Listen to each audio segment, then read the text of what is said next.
Ça fait maintenant quelques semaines que iOS 17 est sorti et ça m'a laissé grandement le temps de vous trouver les meilleures astuces pour iOS 17.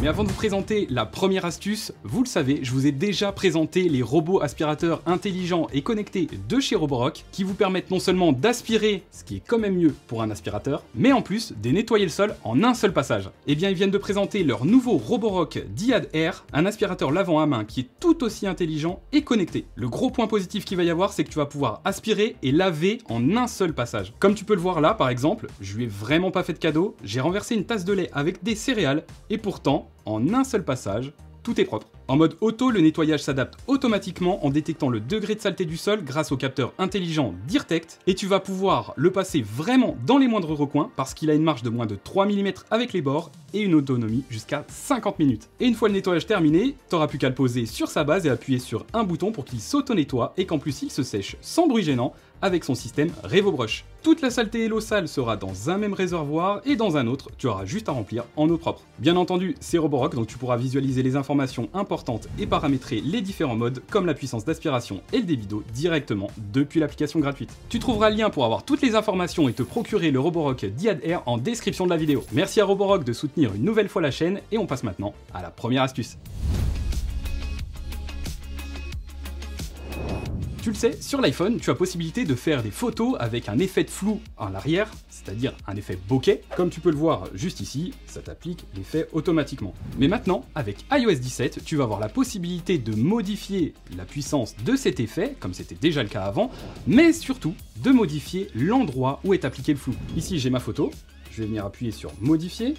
Je vais dans le mode portrait, donc j'ai possibilité de modifier la puissance du flou, mais d'appuyer aussi n'importe où sur l'écran pour choisir l'endroit où va se faire le focus. Et tout ça après que la photo ait été prise. Alors certes, tu vas pouvoir donc faire des photos sympas, mais sache que tu vas pouvoir aussi en créer des stickers pour les ajouter à tes conversations. Je reprends donc par exemple la même photo et je vais rester appuyé sur le sujet, en l'occurrence moi, le bouger un petit peu, et on va voir ce menu qui va apparaître où je vais pouvoir faire ajouter un autocollant. Quand j'appuie dessus, ça me l'affiche juste ici.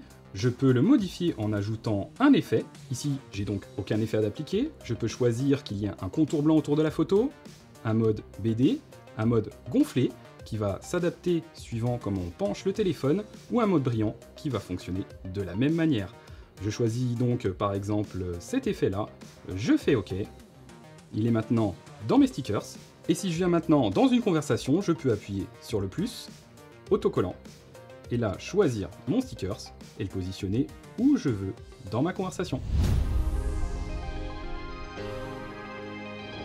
Depuis iOS 17, lorsque tu envoies un message vocal à quelqu'un, il y a deux fonctionnalités qui vont être très pratique. La première, c'est que tu vas voir la transcription en direct de ton message, c'est-à-dire que ce que tu envoies ou ce que la personne t'envoie va s'afficher ici au format texte. Comme ça, t'as même pas forcément besoin d'écouter le message vocal si t'es dans un lieu où tu peux pas mettre de son. Et la deuxième fonctionnalité, c'est pour les gens qui laissent des messages vocaux à rallonge, et bien plutôt que d'appuyer tout simplement une fois sur le bouton play pour écouter le message vocal, tu vas rester appuyé quelques secondes et tu vas voir que tu vas avoir différentes vitesses de lecture. Ici par exemple, je vais le lire en 2 fois. N'oublie surtout pas de t'abonner pour connaître toutes les prochaines astuces. La période des vacances d'hiver va très vite arriver et si tu vas à l'étranger, cette astuce devrait fortement t'intéresser. Si tu utilises Apple Maps ou Google Maps, tu sais que ça te consomme des données lorsque tu navigues pour charger tout simplement la carte. Eh bien, c'était déjà le cas sur Google Maps, mais depuis iOS 17, sur Apple Maps aussi, tu vas pouvoir télécharger la carte en amont pour ne pas que ça te consomme de données pendant que tu navigues. Pour ça, tu vas venir dans l'application Plan.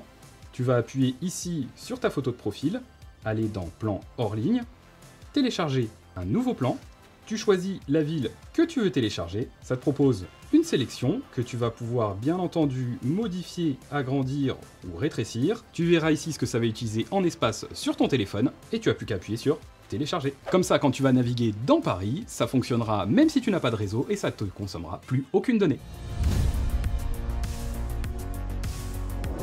Sur iOS 17, il y a un nouvel affichage lorsque tu reçois des appels de personnes qui ont eux aussi iOS 17. Et pour que ce soit beaucoup plus sympa pour la personne que tu vas appeler, tu vas pouvoir personnaliser l'image qui va apparaître sur leur téléphone. Pour ça, tu vas venir dans ton contact, appuyer sur photo et affiche du contact.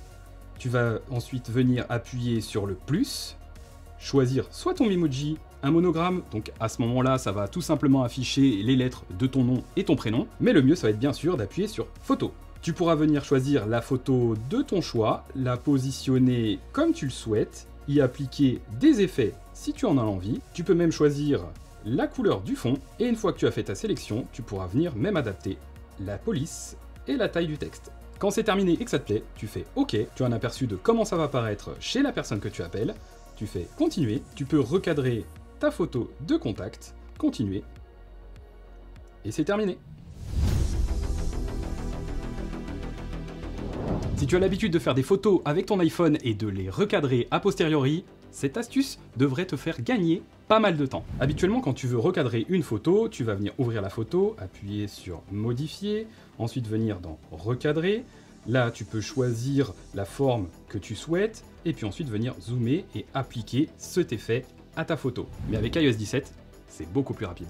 Tu ouvres tout simplement ta photo, tu recadres comme tu le souhaites, et tu appuies sur le bouton recadrer tout en haut à droite. Voilà, c'est terminé. Et tu pourras bien sûr annuler tout ça en appuyant sur modifier, revenir à l'original, et voilà.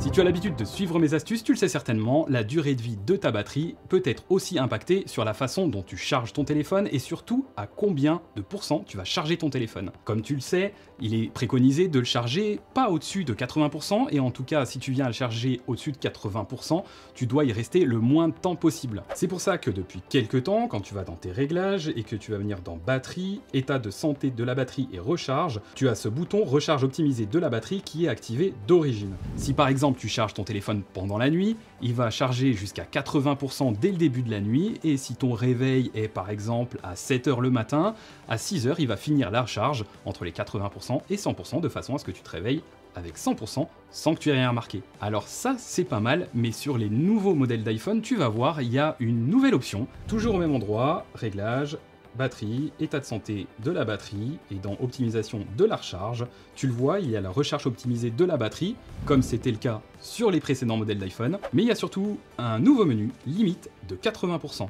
Là, tout simplement, ta batterie ne va jamais dépasser 80% de recharge. Alors suivant ton utilisation, ça peut être intéressant d'utiliser que 80% de ta batterie, si jamais il te reste toujours plus de 20% le soir, et ça va fortement améliorer la capacité maximum de ta batterie. On voit ici que mon téléphone est neuf, donc il est toujours à 100%, mais ça va grandement réduire son usure. Bien sûr, pas de magie, si ta batterie est déjà détériorée, ça va pas l'améliorer, ça va juste réduire la vitesse à laquelle elle va s'user. Voilà, comme d'habitude, tu peux me dire dans les commentaires quelle est l'astuce qui t'a le plus plu et que tu vas utiliser au quotidien. S'il y en a que j'ai pu louper et que vous connaissez, n'hésitez pas non plus à le dire dans les commentaires. Merci à Roborock d'avoir sponsorisé cette vidéo. Si tu veux plus de vidéos d'astuces pour iPhone, n'oublie pas de t'abonner en activant toutes les notifications et je te dis à très vite pour une prochaine vidéo.